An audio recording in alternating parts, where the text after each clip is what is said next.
নমস্কার, আপনাদের সকলকে স্বাগত জানাই। আপনাদের ভালো লাগলে অবশ্যই সাবস্ক্রাইব করবেন। যারা করছেন তাদের অসংখ্য ধন্যবাদ। অর্থ রোজগার করছেন প্রচুর, সঞ্চয় করতে পারছেন না। আপনি রেখেছেন, ঠিক জায়গায় রেখেছেন, বাস্তুগতভাবে সব ঠিক, কিন্তু হচ্ছে না। কেন হচ্ছে না? ধরুন শুক্রের পাশে 1 নম্বর লেখা আছে, বা 10 নম্বর লেখা আছে, বা 19 নম্বর লেখা আছে। এগুলো নক্ষত্র, এগুলো জন্মছকে দেখে নেবেন কেতুর নক্ষত্র। কিংবা কেতুর পাশে 2 লেখা আছে, বা 11 লেখা আছে, বা 20 লেখা আছে, বা শুক্র কেতু একসঙ্গে কনজাংশনে বসে আছে, শুক্র সপ্তমে কেতু, যা হোক করে শুক্র কেতু যদি কনজাংশন হয়, তাহলে আপনারা সঞ্চয় করতে পারবেন না, কিছুতেই পারবেন না।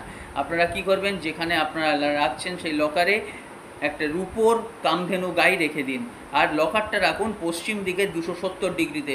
দেখুন আপনাদের অর্থ বাড়বে এবং সঞ্চয় হবে। এরকম আকর্ষণীয় ভিডিও দেখতে এই চ্যানেলটা সাবস্ক্রাইব করুন, লাইক শেয়ার করুন, এবং বেল আইকনে প্রেস করুন, যাতে পরবর্তী নোটিফিকেশান পেয়ে যান। ভালো থাকবেন, নমস্কার।